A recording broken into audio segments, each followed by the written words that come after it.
All right, guys. So tonight we're going to have some baked pork chops. Let me show you these pretty pork chops.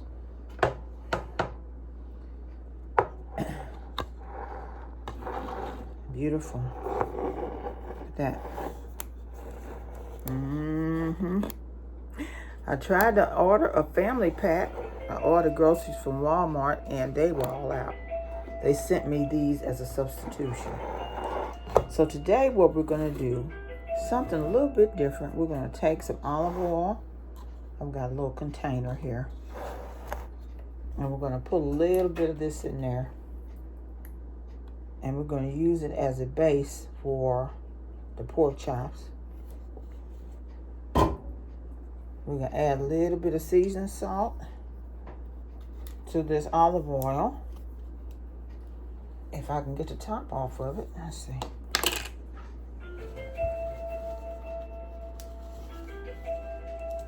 My hands don't always work, so I have to work when my hands are working. And we're going to put a little seasoned salt in there. Not a lot, because I don't want them to be real salty. Okay. Okay, we're going to add a little bit of oregano. I think this is open already. Oregano. Flakes. Leaves, rather. We're going to put in there. Smells so good. Put as much as you want or as little as you want. Like I said, when you're cooking, you have to experiment. You have to be brave enough to experiment. You can't be afraid. And now we're going to add some parsley flakes. Okay? We're going to put it right down in this olive oil. Okay? All right. I've already set my oven to 400 because that's what we're going to bake it on. Bake them on, rather. And we're going to stir all these ingredients together. Olive oil, Lawry's seasoning salt, oregano, parsley. Okay, now we're going to just take our spoon and drizzle this on top of the meat. I'll show it to you when I get done.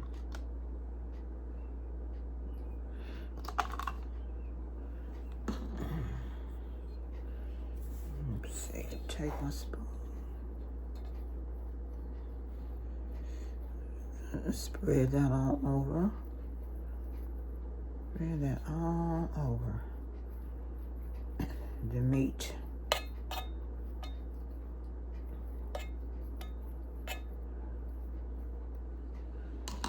Show you what it looks like.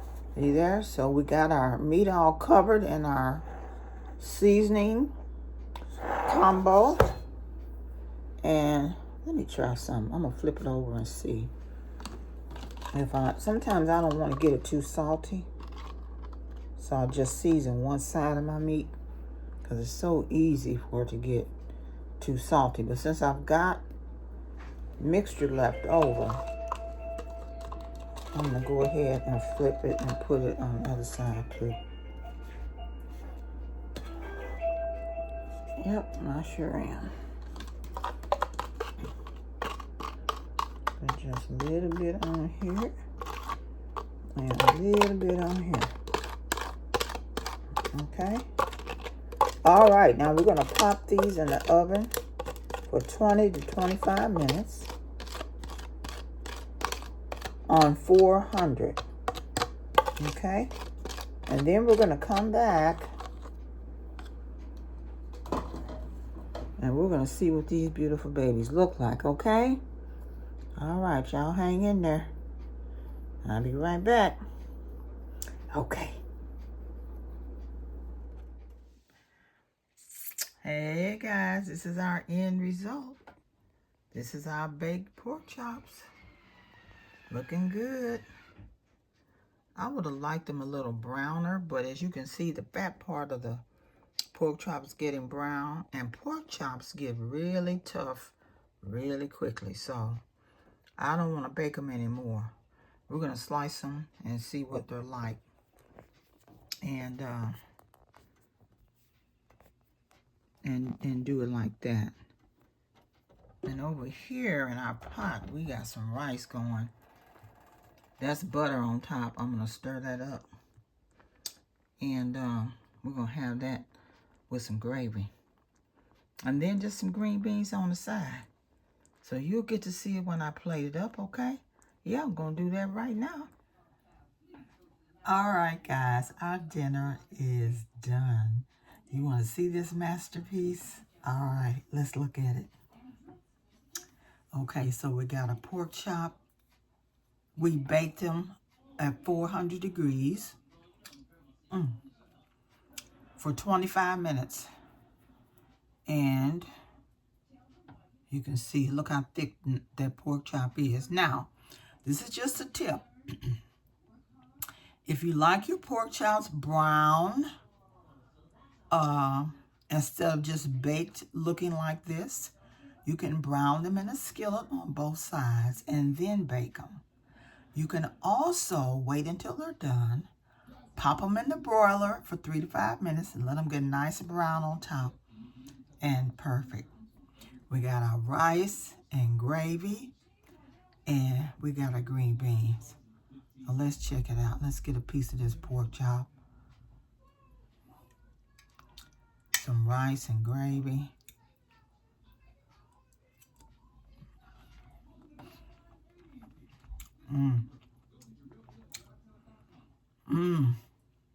This is a sage and herb gravy. It is really good.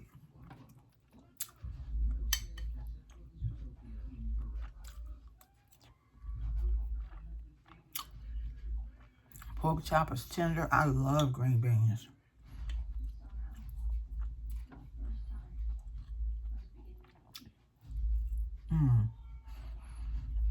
So good. All right, guys, and you know you can always throw a nice warm roll with this and some butter. Some cranberry sauce you can add to it. It is so good. All right, so that's our baked pork chop, rice and gravy dinner for today. And I'll see you guys in my next video. Okay? All righty, bye-bye.